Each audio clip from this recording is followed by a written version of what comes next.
Yes, once again, you're welcome to the moment of truth, facts, and lies. With the recent rain that happened around some few days ago, with what we saw in Lagos, and then with what we saw majorly in Ghana, Accra, the whole city was submerged underwater. Underwater. From the statistics they gave that the rain have never come like this before. So one can see that the effect of global warming is already happening. African leaders cannot fold their hand and be waiting for the American counterpart or European counterpart. They must study what the effect of global warming will do in Africa. If that rain that fell for just one day, was not even up to 24 hours, can cover a whole city like that, then let's imagine a 7 days rain of that magnitude. That means the whole of Africa will submerge under the water. You see, when our leaders are supposed to have left the nitty-gritty of tying road, the nitty-gritty of little basic things, hospital, food to eat, leave those little things and move to higher things, we are still struggling with nitty-gritty of useless things. In Nigeria, for example, my country, people have been campaigning with road, water, food for over since I was born. It's the same thing they are campaigning with. To do electricity, they've been campaigning with the same thing for how many years? Still, in all of this, we are still very, very, very, very much backward. We don't have enough power. Generating of power, we don't have enough. Distributing, you cannot. What you don't have, you cannot distribute it now.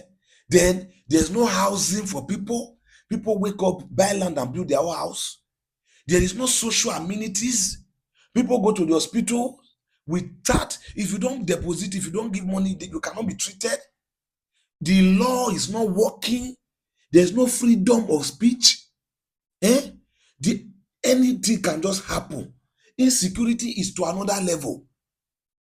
The roads are so terrible that in the major city, you are seeing potholes and bad roads.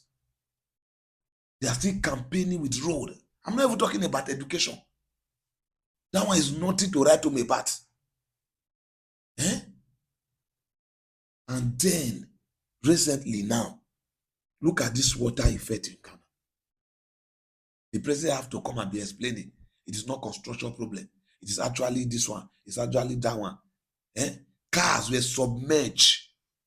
Business, people lost their business because of the rain. Is it not time Africa sit down, study Africa, know the terrain of Africa, know the weather of Africa, know where the rain will come in, know how to prevent it, set up response to this thing?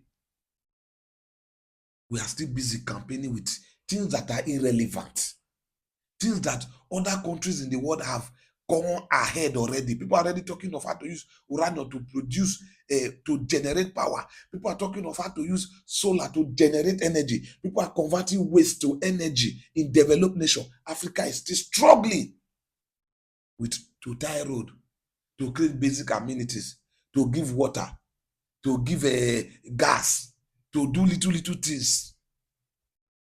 Iran and Israel had issue with USA. It affected Africa more. Fertilizers could not come to Africa because Iran blocked the Strait of Hormuz. Fertilizer that was coming to Africa could not come.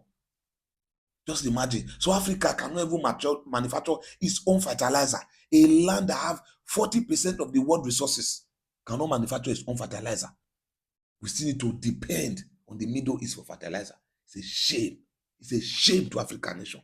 It's a shame to African leaders. It's a shame to African entrepreneurs. It's a shame to African presidents and leaders anywhere they are.